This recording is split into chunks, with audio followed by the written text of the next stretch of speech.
né? Então, quando a gente tem uma rede congestionada, a gente tem uma rede onde os pacotes vão chegando nos roteadores e vão começando a se enfileirar, mas as filas têm tamanho limitado, né? Então, muitas vezes os pacotes se perdem. E aí, as camadas de rede e de transporte e de aplicação lidam com isso, tá? O que é que pode ser feito na camada de rede? O que pode ser feito na camada de rede é detectar previamente esse congestionamento. Então, por exemplo, pode-se até usar modelos de predição, séries temporais, tem os modelos que você aplica. Então, se você começa a monitorar a quantidade de pacotes na fila das linhas de transmissão de um roteador, por exemplo, e você começa a guardar essas informações, né, como séries temporais. E você começa a analisar isso e para tentar detectar o início do congestionamento, sabe? Em vez de você esperar que as coisas fiquem muito ruins, congestionadas, você pode tentar detectar o início para já começar a tomar alguma atitude, tá? Então, nesse aspecto, né, de você tentar detectar o mais rápido possível o congestionamento, tem uma técnica que é essa RED, que é de detecção aleatória prematura, tá, de congestionamento.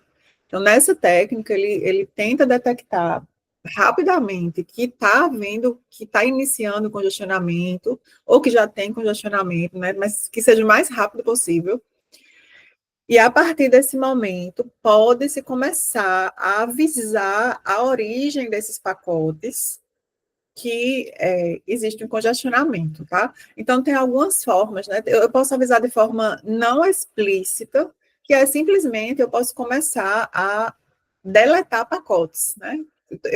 Eu sou um roteador, detectei que estou no início de um congestionamento em uma determinada linha de transmissão, que ali está se enfileirando muito, a fila já está muito grande, então eu posso começar a aleatoriamente descartar pacotes, tá certo?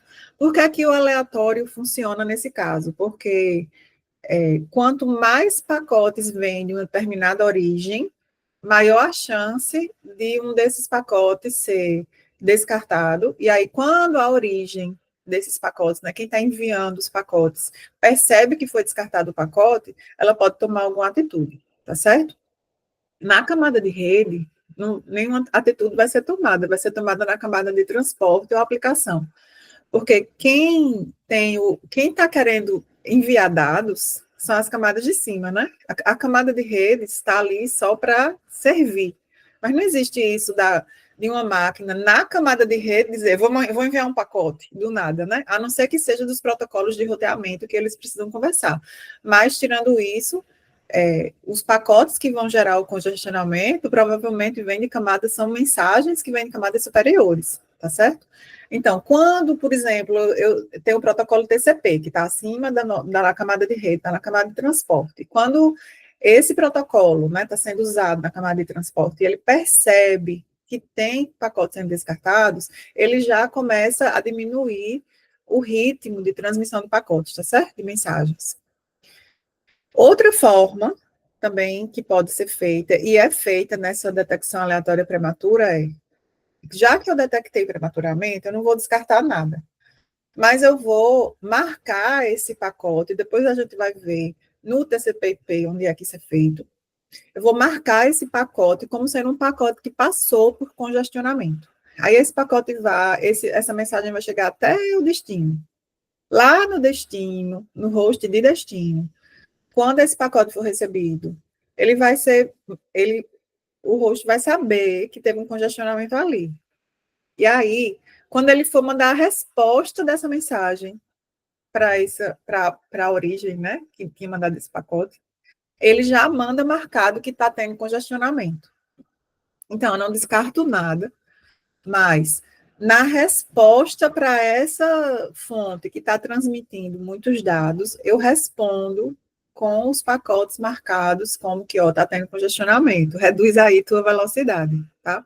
Então, isso é usado assim na prática para que na camada de rede, a camada de rede dê um apoio nessa questão de controle de congestionamento, tá certo? Então, essa era o fim da aula passada, de que a gente terminou essa parte de controle de congestionamento, ok? E aí, hoje, a gente vai começar a estudar um pouco da camada de rede da internet. Então, assim, tudo que a gente viu até hoje vai ser feito de alguma forma aqui na camada de rede da internet. A camada de rede da internet é o IP, tá? Que é o Internet Protocol, o protocolo da internet, certo? Esse protocolo é o protocolo mais importante que permite que a gente tenha uma internet com I maiúsculo, tá? É o protocolo que permite que redes do mundo inteiro que usam tecnologias totalmente diferentes de transmissão, né? Vocês viram antes de chegar na camada de rede, vocês viram algumas tecnologias de transmissão e viram como elas operam de forma diferente. Então, é esse protocolo que ele acaba sendo a cola que vai unir, que vai permitir que redes totalmente diferentes conversem entre si, que a gente tenha hoje uma rede mundial de computadores, que é a internet com I maiúsculo, certo? Internet vem de interconexão de rede, porque o protocolo, a pilha de protocolos TCP/IP, ela foi feita com esse objetivo final. O objetivo final, se a gente puder resumir assim, de quem bolou, né, dos pesquisadores que na época definiram essa pilha de protocolos do TCP/IP, que é o que a gente usa na internet. O grande objetivo deles era interconectar redes que usavam tecnologias de transmissão totalmente diferentes, para que eu conseguisse transportar mensagens de uma origem para um destino, passando por múltiplas redes totalmente diferentes e controladas por administrações diferentes, né? Então, eu tenho redes diversas, as mais diversas possíveis, e graças a esse protocolo da internet, que é o IP, que a gente vai começar a estudar agora, é que essas redes conseguem conversar entre si, tá certo? Desde o início foi uma arquitetura de rede pensada para isso. E pensada, né, até na época da guerra, se um pedaço da rede fosse bombardeado, que eu tivesse uma tecnologia que pudesse encontrar rotas alternativas e a comunicação entre origem e destino não fosse interrompida, né, que é o que acontece com as redes de circuito virtual, que eu tenho uma ligação. Se acontecer alguma falha nesse caminho virtual estabelecido, eu perco minha comunicação com o destino. Numa rede de datagrama, como é o protocolo IP, a gente não tem isso. Se por acaso houver uma falha na rota que está sendo mais usada entre a origem e o destino, outra rota, se houver rotas alternativas, ela vai ser encontrada e ela vai ser usada, e a comunicação entre a origem e o destino continua existindo, tá? Então, quando essa arquitetura foi desenvolvida, né, foi especificada, a ideia era, primeiro, que tudo funcionasse na prática, então eu preciso pensar em escalabilidade de fato, em idade, né, porque se eu tenho algo muito complexo, a chance de eu ter bugs ali, de negócio ser mais lento, é maior, tá? Então, tudo isso foi levado em consideração porque eles queriam algo que funcionasse na prática, e que ligasse redes diferentes. Continuar considerando a arquitetura em camadas, né, que já era uma prática para lidar com a complexidade desse software de rede, ter algo que permita, né, a interligação de redes que usam tecnologias totalmente diferentes, tá, com equipamentos diferentes, com tecnologias diferentes, sempre que possível, prezar pela negociação entre os computadores que estão se comunicando, né, os equipamentos que estão se comunicando, em vez de ter uma parametrização estática de como é que deve ser. Então, por exemplo, a gente vai ver hoje que mensagens podem ser quebradas se eu chegar em um ponto que a tecnologia de transmissão não permite aquele tamanho de mensagem, tá? Isso tem que ser feito tudo muito dinamicamente, sem intervenção humana. Enfim, se considerar a escalabilidade, desempenho, robustez, né? Tudo isso foram os requisitos que o pessoal considerou antes de especificar a internet, tá? E aí, essa internet com I maiúsculo que a gente usa, né? Eu uso desde a minha adolescência, e vocês desde que nasceram, praticamente, a internet faz parte da vida da gente. Quando a internet cai, às vezes a gente não consegue fazer nada, né? A internet, se a gente for pensar de uma forma técnica, ela é um conjunto de muitas redes, de muitos sistemas que a gente chama de sistemas autônomos, tá? Muitas redes diferentes, com tecnologias diferentes, controladas por administrações diferentes, tá? Com políticas diferentes, que são interligadas entre si para rotear os pacotes, tá certo? Então, a gente está aqui estudando a camada de rede. Para baixo, a gente tem um monte a gente tem um monte de protocolos de tecnologias de transmissão, né? E muitos vão surgir ainda no futuro, tá? Aqui para cima, a gente tem um mundo de aplicações, né? As mais diversas. A gente mesmo tem disciplinas para aprender a desenvolver aplicações web, que vão ser aplicações que vão ser usadas através da rede, né? Toda aplicação cliente-servidor, peer-to-peer, vão usar a rede como base, né? Então, aqui para cima, a gente tem um mundo de aplicações. Aqui para baixo, nessa ampulheta, a gente tem um mundo de tecnologia de transmissão. E aqui no meio, a gente tem essas camadas que a gente está estudando agora nesse momento. A camada de rede, a camada de transporte, como gargalo dessa ampulheta.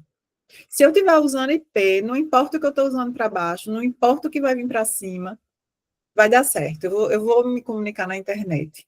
Então, é o protocolo que é o gargalo dessa ampulheta, e que dizem assim que ela é a cola que une essas várias redes tão diferentes. Elas são diferentes no aspecto de tecnologia de transmissão, como vocês estudaram antes de chegar na camada de rede, e são diferentes nos aspectos de políticas de roteamento, políticas de controle de tráfego, de qualidade de serviço. Vai ter redes dessas que são redes públicas, como a RNP, que a gente usa, né? Todas as instituições do Brasil de pesquisa e todas as universidades públicas usam o backbone da RNP, estão conectados via esse backbone da RNP. Mas existem vários outros backbones por aí, né? Então, cada um tem políticas diferentes. Cada um pode usar algoritmos de roteamento diferentes, critérios de roteamento diferentes dentro desses domínios, né? Esses domínios a gente chama de domínios administrativos, tá?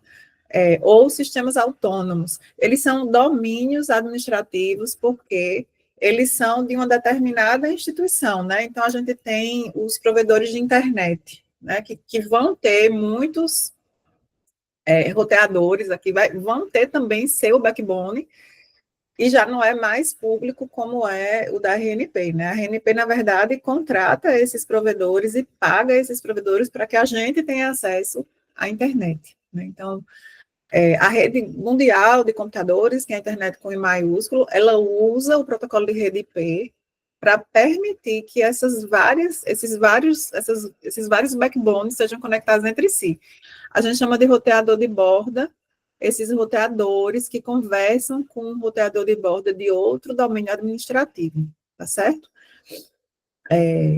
Então, tem toda uma configuração especial nesses roteadores, porque são roteadores de domínios diferentes que vão conversar e que vão rotear pacotes entre eles, tá? Claro que a gente não vai entrar em muitos detalhes aqui, só o básico para quem é da área, né, que precisa saber de certas coisas. E aí, quem for depois trabalhar nessa área de operador de rede, de DevOps, vai ter que se aprofundar bastante mais do que depois dessas aulas a gente viu, tá certo? Aqui eu já falei. Aqui eu já falei. Posso prosseguir? Se tiverem dúvidas, me interrompam, tá certo? Então, esse protocolo IP, né, que é o protocolo da internet, é o protocolo de rede da arquitetura TCP/IP, que é a arquitetura de fato de redes, de fato, é o software de rede de fato usado na internet, né, a internet com I maiúsculo. Ele foi projetado para conectar redes, como eu já falei. Ele foi projetado para conectar redes, mesmo diante de falhas, então optou-se por redes de datagrama, que são as redes que não estabelecem um circuito virtual para se comunicar.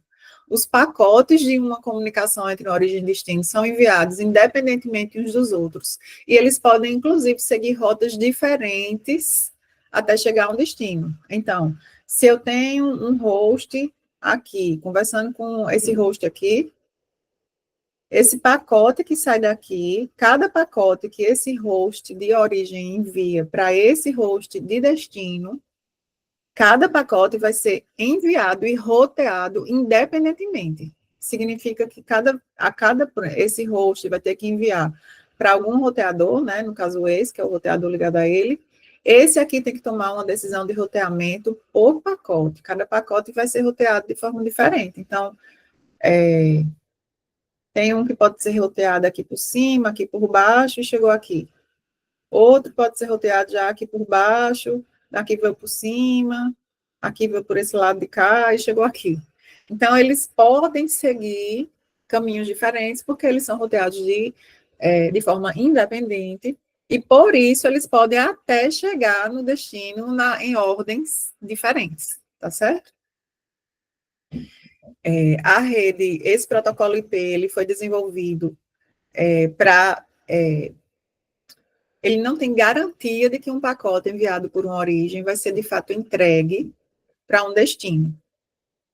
E a gente diz que ele trabalha, então, no melhor esforço, tá? Se uma máquina origem envia um pacote, não existe nenhuma garantia de que o destino vai receber. Existe apenas a garantia de que a rede vai fazer o melhor possível para que esse destino receba, tá? Quando a origem percebe que não recebeu a resposta daquele pacote, ela vai retransmitir, né? Dependendo do protocolo de transporte que estiver sendo usado, que é o protocolo que está mais perto da aplicação, que quer enviar esses dados, tá?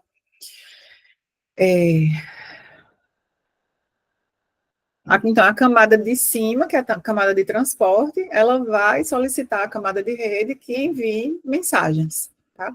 Essas mensagens que chegam da camada de cima, elas vão ser a carga útil de um datagrama IP, que tem todo existe a definição na especificação do protocolo IP de como é que é esse datagrama. A gente vai ver já já como é o formato desse datagrama, mas quando a camada de cima pede para enviar uma mensagem, essa mensagem, né, que a maior parte das aplicações ou usa UDP ou usa TCP como protocolo de transporte, vocês já devem ter ouvido falar disso, e aí essa mensagem que vem da camada de cima, ela é a carga útil de um datagrama IP, que vai ser roteado pela rede até chegar no destino, tá? Quando esse datagrama vai ser, de fato, enviado para o próximo hop, para o próximo ponto, né, porque lembra que é a camada IP, que é a camada de rede, né, essa camada, os componentes vão se comunicar ponto a ponto, os roteadores vizinhos é que vão se comunicar, tá? Então, se eu estou nesse roteador aqui, quando chega um pacote para ele, ele tem quantos enlaces de transmissão? Um, que é esse por onde chegou, dois, três, quatro. Então, ele consegue chegar diretamente nessas 4 redes aqui distintas, e na tabela de rotas dele, ele vai ter que saber para onde rotear esse pacote que chegou aqui, para qual dessas linhas, né? Só não vai devolver por essa, porque já chegou por essa, então não faz sentido mandar por essa. Então, para qual dessas 3 linhas de transmissão esse pacote que chegou aqui deve ser transmitido, né? Que é a parte do roteamento. Então, esse roteador vai ter que enviar ou para esse, ou para o outro que está aqui, que a gente não está vendo. Então, existe uma comunicação entre os roteadores vizinhos aqui no que diz respeito ao protocolo IP, tá? Quando a mensagem chega no roteador desse, ele decide por qual linha de saída ele vai enviar esse pacote, né? Ele decide sobre o roteamento, ele já sabe, vou enviar, por exemplo, por essa linha aqui. Então, existe uma negociação aqui para ver se esse pacote, se esse datagrama, né, ele vai ter que pedir a camada de enlace para poder enviar isso, né? A camada de enlace vai ter que pegar esse datagrama e colocar num quadro que obedeça à especificação da tecnologia de transmissão, né? E aí, nessa hora, existe uma negociação sobre o tamanho dessa mensagem, porque as tecnologias de transmissão, elas podem elas diferem no tamanho máximo da mensagem que pode ser enviada, tá certo? E aí, nessa hora, pode ser que na camada de rede, o componente da camada de rede, o software da camada de rede, ele vai precisar, talvez, quebrar esse datagrama em vários datagramas para poder obedecer esse tamanho máximo da tecnologia de transmissão que vai ser usada na próxima etapa desse caminho, tá? Porque isso vai acontecer em cada roteador por onde esse pacote passar, tá? Então, aqui, né, para exemplificar com algo mais sólido, a gente tem uma origem, a gente tem um destino. A comunicação entre essa origem e esse destino está passando por dois roteadores, ó. Esse roteador aqui, que fala essa tecnologia 802.11 com essa origem. Mas nessa linha de transmissão, com o próximo roteador, já fala outra tecnologia MPLS.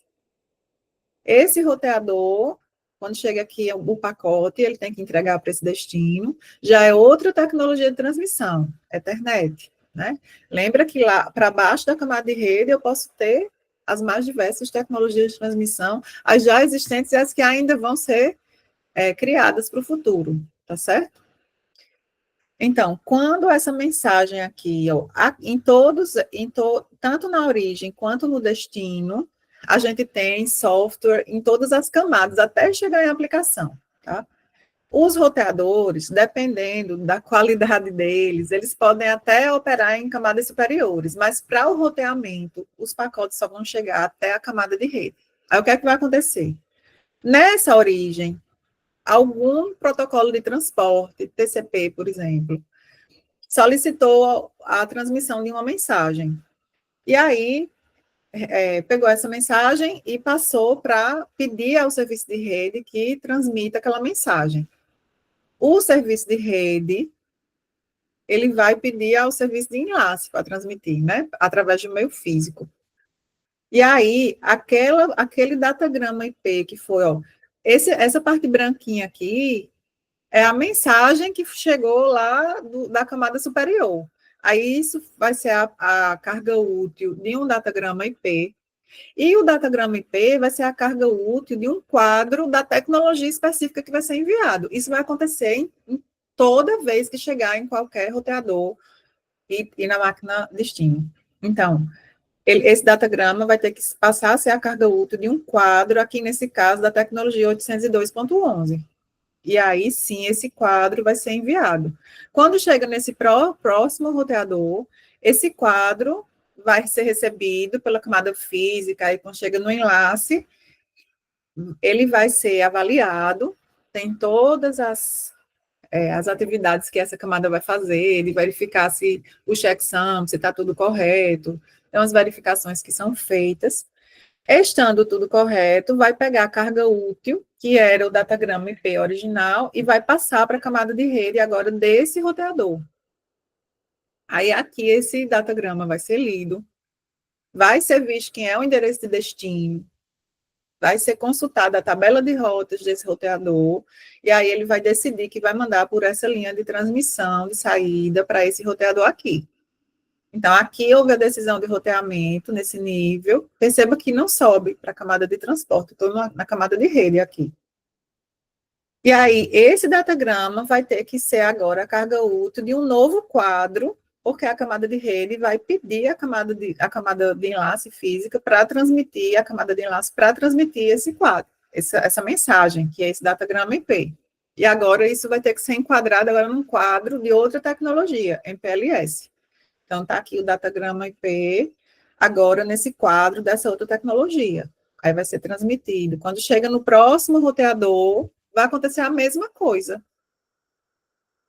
A camada de enlace vai fazer as checagens que ela faz.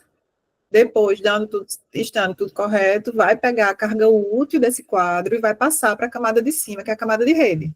A camada de rede vai tomar uma nova decisão de roteamento. Nesse caso, ele vai ver que esse roteador já está conectado diretamente com o host destino. Claro que na prática, gente, não é que existe uma...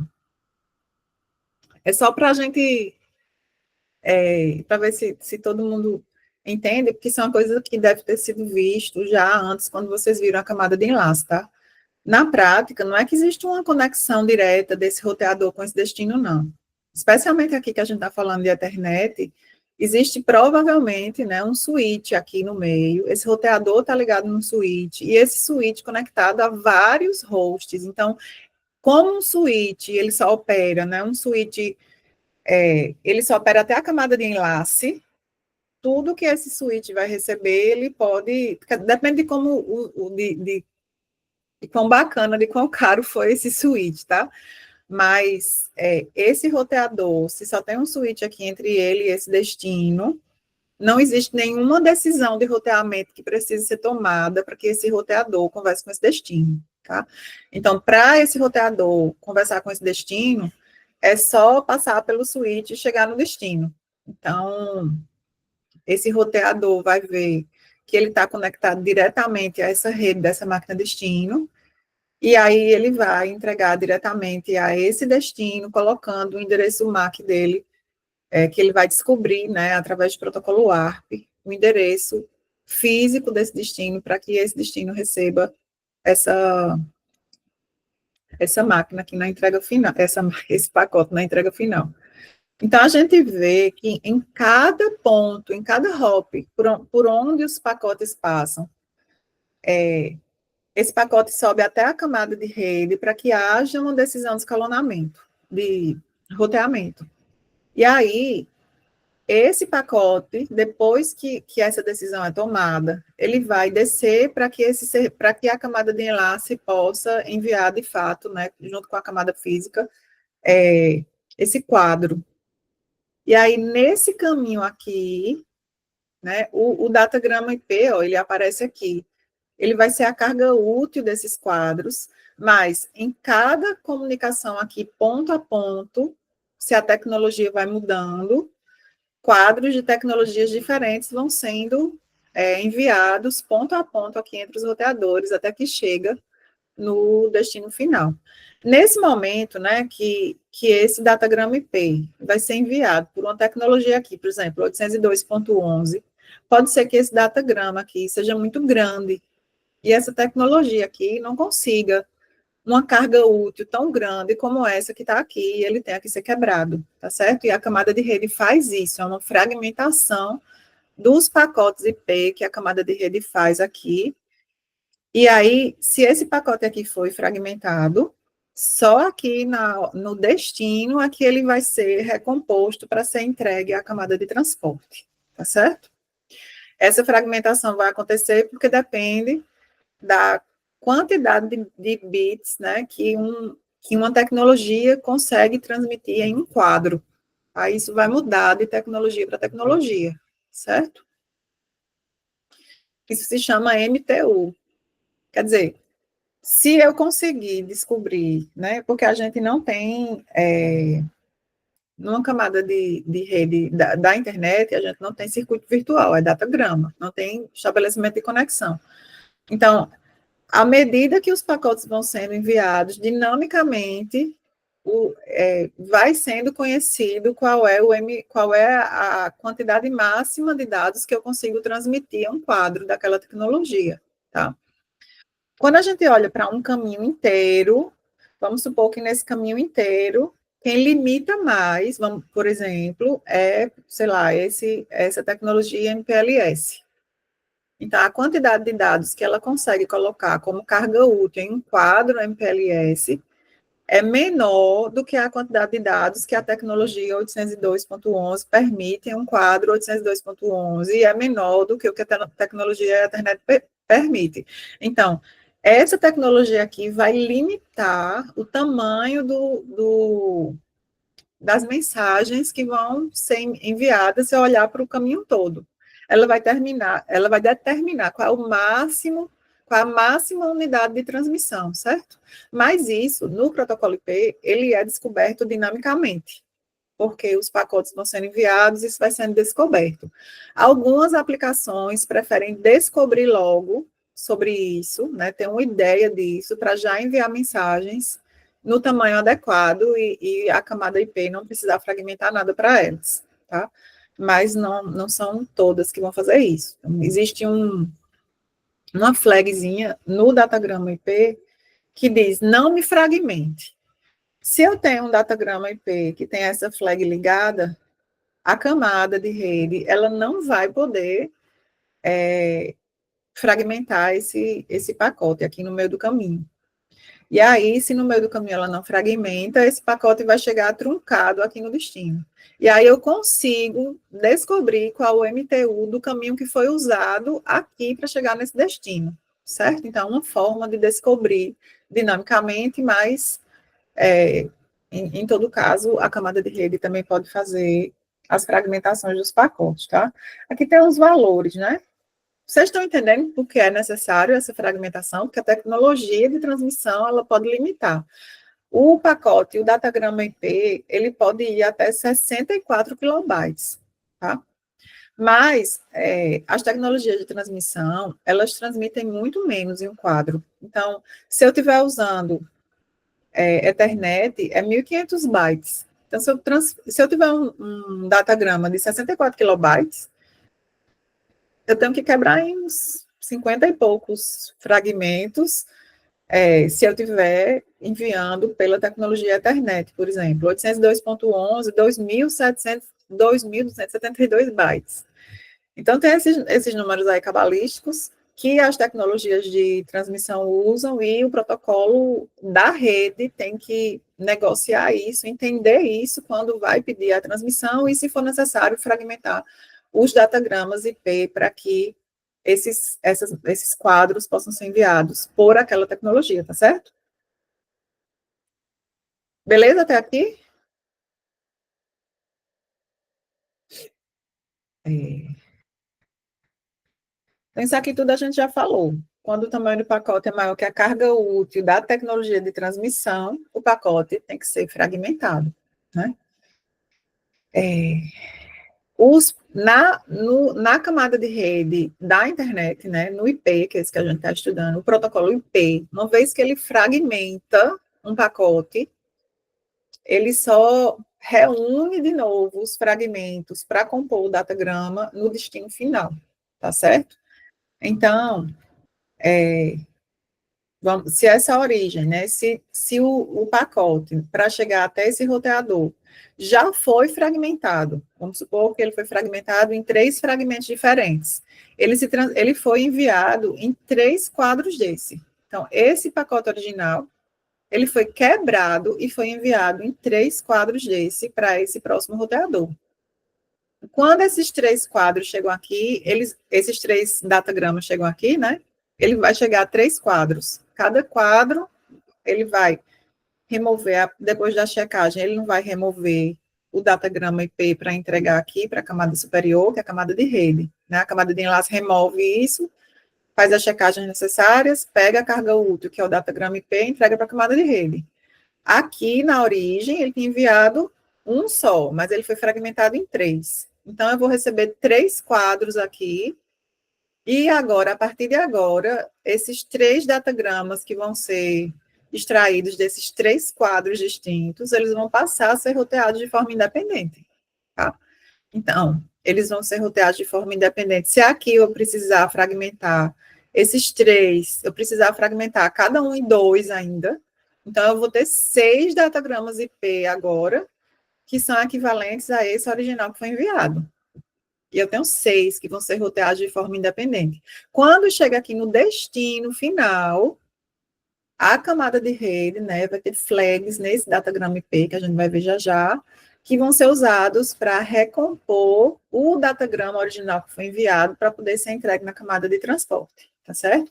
Porque esse datagrama original que foi enviado, quando eu removo esses cabeçalhos, essas informações de controle, essa partezinha branca que tem aqui, é a mensagem TCP ou a mensagem UDP que a camada superior pediu para mandar. Então, eu tenho que reunir novamente os fragmentos para poder entregar para a camada superior. E essa fragmentação, ela é transparente, as camadas superiores não ficam sabendo o que aconteceu, essa fragmentação, tá certo?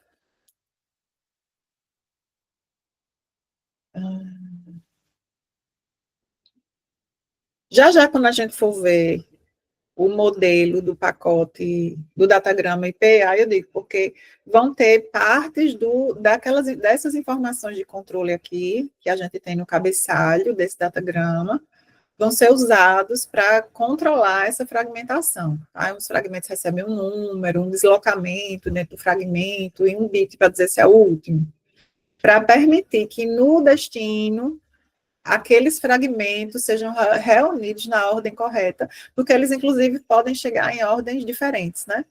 Já que eles podem seguir caminhos diferentes, os fragmentos podem chegar em ordens diferentes, e aí, no destino, é que isso vai ser reunido novamente, tá?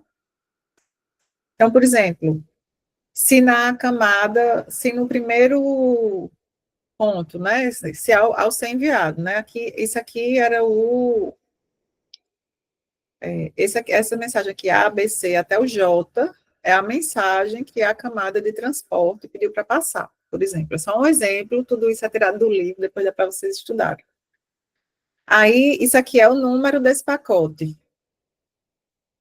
Isso aqui é o número do primeiro fragmento. Nesse momento, eu tenho um fragmento só, que é o pacote inteiro, né, que foi enviado.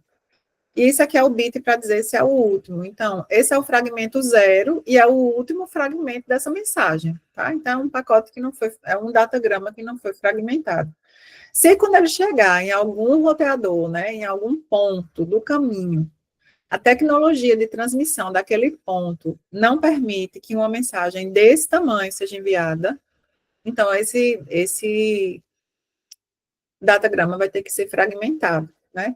Nesse exemplo, a tecnologia permite até o H, ó. Chegou o H, era o máximo que eu consigo, que é o tamanho máximo do quadro, da carga útil do quadro dessa tecnologia, e aí eu mantenho o mesmo número do pacote, ó, 27, esse 27 agora, ele é o fragmento, esse aqui é o fragmento 0, e ele não é o último, né? Tá 0 aqui para dizer que ele não é o último. E aí eu tenho a carga. O outro pacote, né? Porque desse datagrama aqui, agora eu vou ter esses dois, vou fragmentar nesses dois. O outro continua com o mesmo número de pacote, 27, para que o destino saiba como é que vai juntar. Esse aqui é o 8º byte, né? Então eu digo qual é o deslocamento que eu vou dar. Esse aqui é o 8º, porque aqui já tinha 7 bytes. E ele é o último. Então, aqui tem a carga. Pode ser ainda que eu precise quebrar ainda mais. No caminho, né, eu cheguei agora em um roteador que a quantidade de dados que aquela tecnologia de transmissão, daquela linha de transmissão que vai ser usada agora, é menor ainda do que a outra que eu tinha. Então, eu vou ter que quebrar mais. Esse primeiro pacote aqui, né, continua o tamanho 27, ele é o pacote 0, né, o deslocamento 0, e não é o último. E agora eu tenho essa carga útil. Esse pacote aqui, ele continua aqui, ó. E aqui eu venho até o E, então eu preciso de outro pacote para esse restinho aqui. Então, esse restinho aqui agora tem um deslocamento de 5, porque ele é o quinto byte já, ele já passou 5 bytes, né? Antes, ele não é o último e aqui está a carga dele. Então, esse pacote que foi transmitido, a camada de transporte pediu para enviar isso aqui. Ele, ao longo do caminho, teve que ser fragmentado nesses 3. Quando chega no destino, o destino vai agrupar todos os pacotes que têm o mesmo número. Então, esses 3 no destino vão ser colocados juntos, e aí ele vai usar esse deslocamento aqui para saber a ordem em que ele vai colocar, juntar as mensagens. Então, aqui isso aqui é o 0, então ele vai pegar essa parte aqui, isso aqui é o 5. Logo depois desse, ele vai juntar com esse que é o 8, é o último, e é o último, ó, com bit 1, e aí ele reúne esses todos para ele ter essa mensagem original que ele vai passar para a camada de transporte, tá? Então, isso vai acontecer o tempo todo na internet, e isso depende do tamanho máximo que a tecnologia de transmissão que vai ser usada nas linhas de saída dos roteadores, tamanho máximo dos quadros que ela permite, tá certo?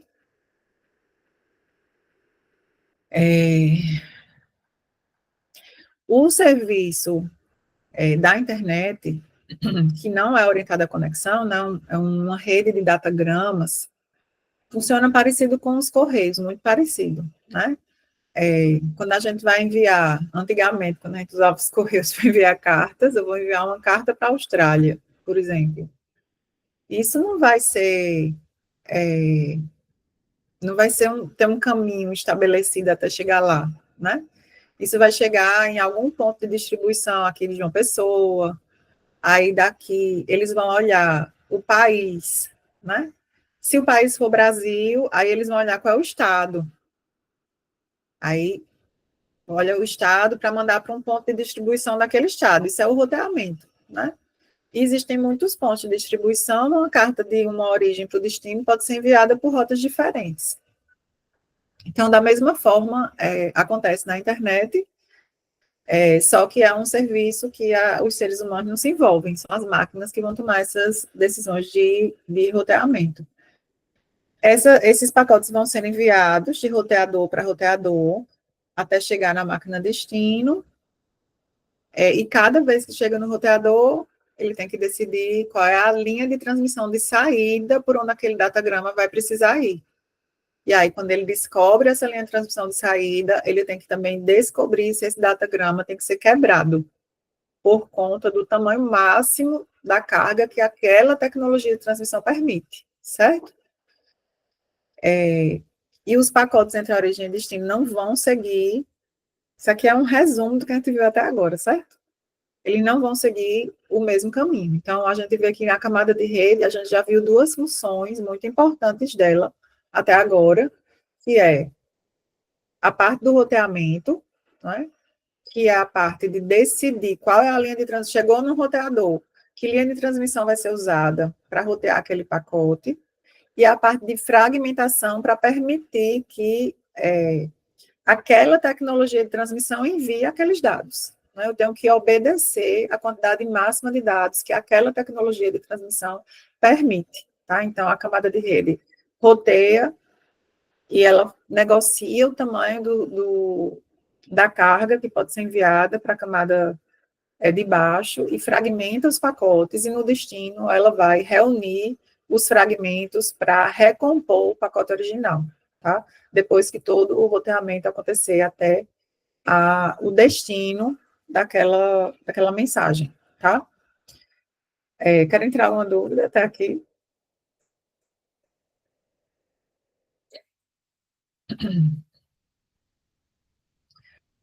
Então, a gente vai entrar agora em qual é o formato de um datagrama IP, né? Então, aquela figurinha que a gente viu até agora, que tinha a parte IP com uma mensagenzinha de lado, com aquela parte da mensagem que vinha da camada superior, né? Isso tem que ser empacotado em um datagrama que obedece à especificação do protocolo IP, tá certo? O protocolo IP, achei que eu tinha botado algum link aqui, acho que eu não botei, não. Tem uma coisa que a gente não conversou ainda, só que eu não vou saber decorar agora qual é o número. Todos esses protocolos que a gente usa, esses de tecnologia de transmissão, esses do protocolo IP, TCP, UDP, todos eles são especificados em documentos chamados RFCs. Já ouviram falar disso? RFC? É,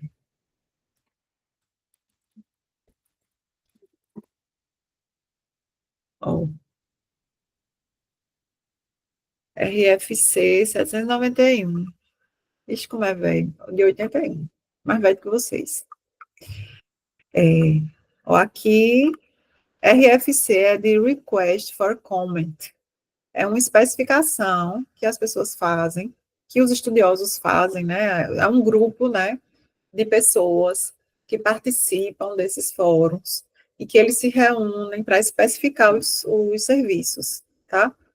Agora, essa, ó, ela já foi atualizada, ó, pela 68, 64. Essa aqui deve ser a mais nova, então.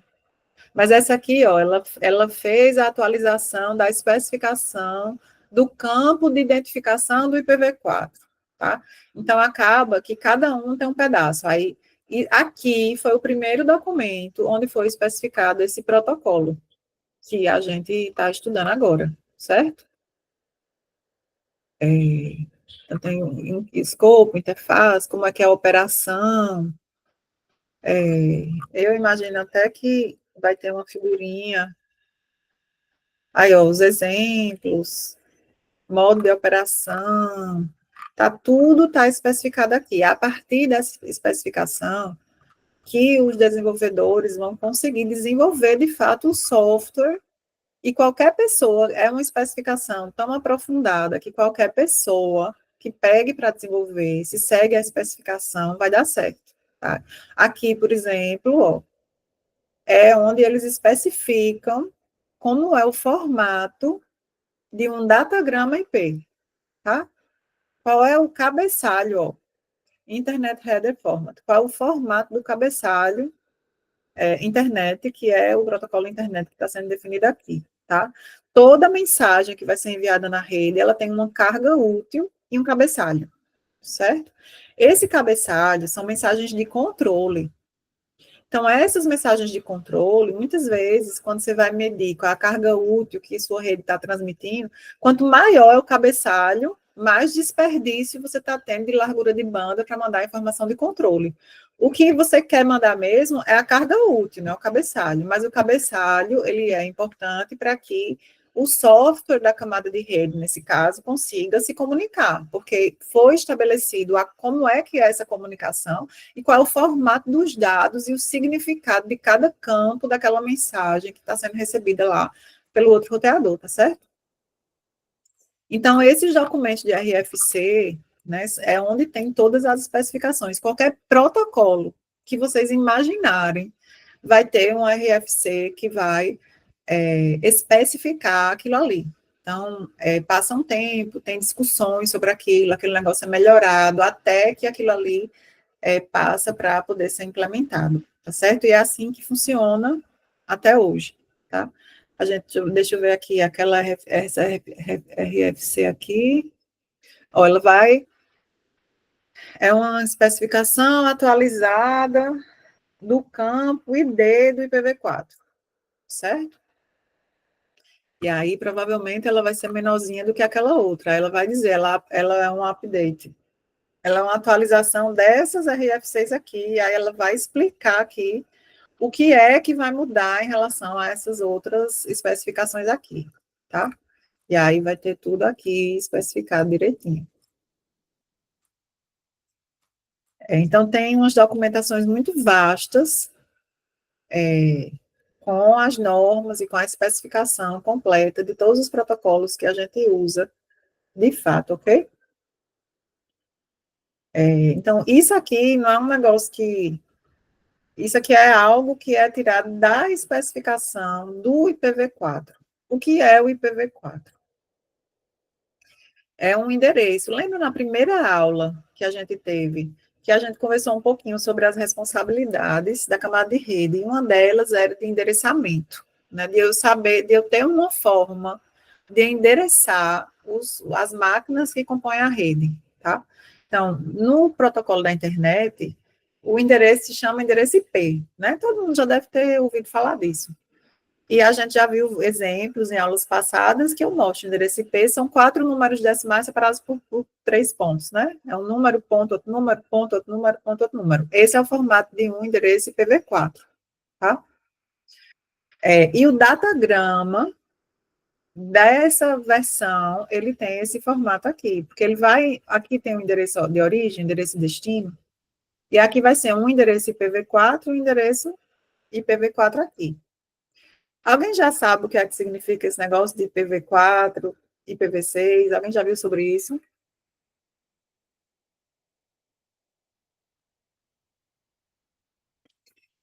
É, não? Pronto. O endereço IPv4, ele tem 32 bits, tá? E aí, quando a internet começou a crescer muito, crescer muito, crescer muito, e assim, toda máquina que está na internet precisa de um endereço, né? E com 32 bits, existe e esses endereços tem isso também. eles são hierárquicos. Já já a gente vai falar mais sobre ele, mas é só porque aqui já apareceu o IPv4, eu lembrei de falar sobre isso.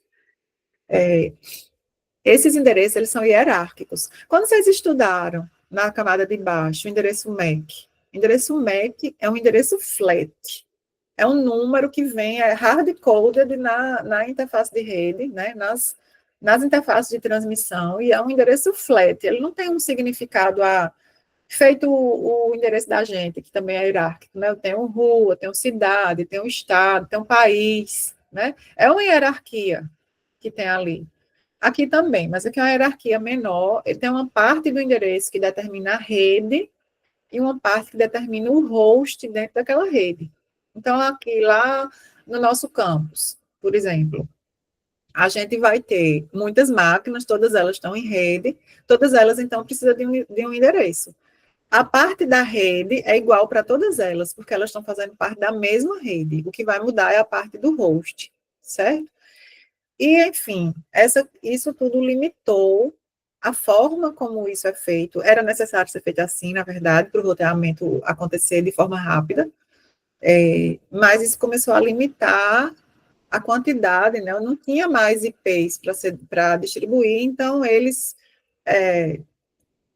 chutaram o balde e criaram o IPv6, que é um outro formato de endereço, mas com a quantidade de bits gigantesca, tanto que a gente nem lê em decimal, a gente lê em hexadecimal, para poder lidar com essa falta de endereço, tá certo? Mas, no final das contas, mudança de paradigma é um negócio muito difícil. E outras soluções paliativas foram sendo tomadas, e até hoje a gente continua usando o IPv4. Quando eu era aluna de graduação, já se falava no IPv6, que era a solução final para a falta de endereço, e a gente ainda está usando IPv4. No final, todas as máquinas hoje falam os dois, todo endereço IPv4 tem o IPv6 correspondente, mas a gente só vê o IP V4. Até porque, para o olho humano, ele é muito mais fácil de entender do que o IPv6, né? Deixa eu ver aqui se eu consigo ver um IPv6 aqui na minha máquina. Eu acho que é isso aqui. Deixa eu ver se isso foi um metstat que eu fiz. Acho que é.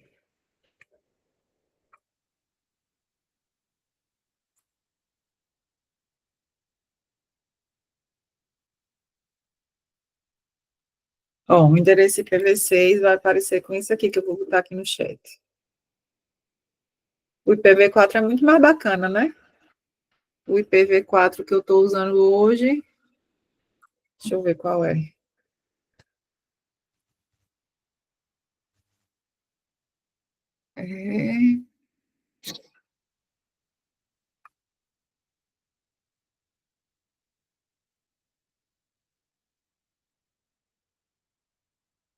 Oxe, tem uns endereços tão diferentes hoje aqui, que eu tô achando estranho.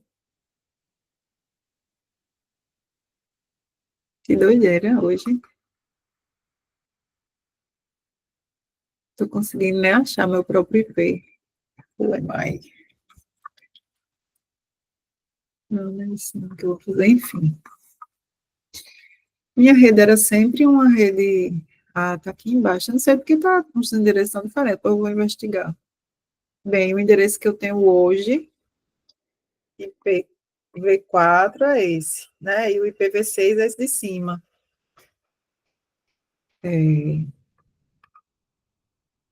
Então, o IPv4 a gente consegue decorar, né? A gente consegue. Professora, era para estar vendo na tela? Oi? Não, eu estou colocando aqui nas tá. mensagens, ó. Não estou colocando na tela, não. Eu coloquei na mensagem. Ok.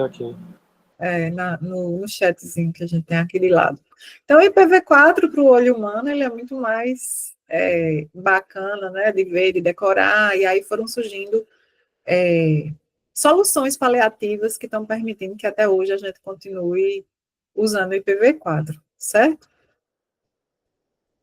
Então, aqui é o formato, isso aqui que a gente está vendo agora, é o formato de um datagrama IP. Ou seja, Se eu tenho uma máquina que quer conversar no nível de rede com outra máquina, ela tem que colocar a mensagem que ela quer enviar nesse formato que a gente vai ver aqui, tá certo? E a gente chama esse datagrama IP. Primeiro vem a versão, que nesse caso aqui vai ser a versão 4.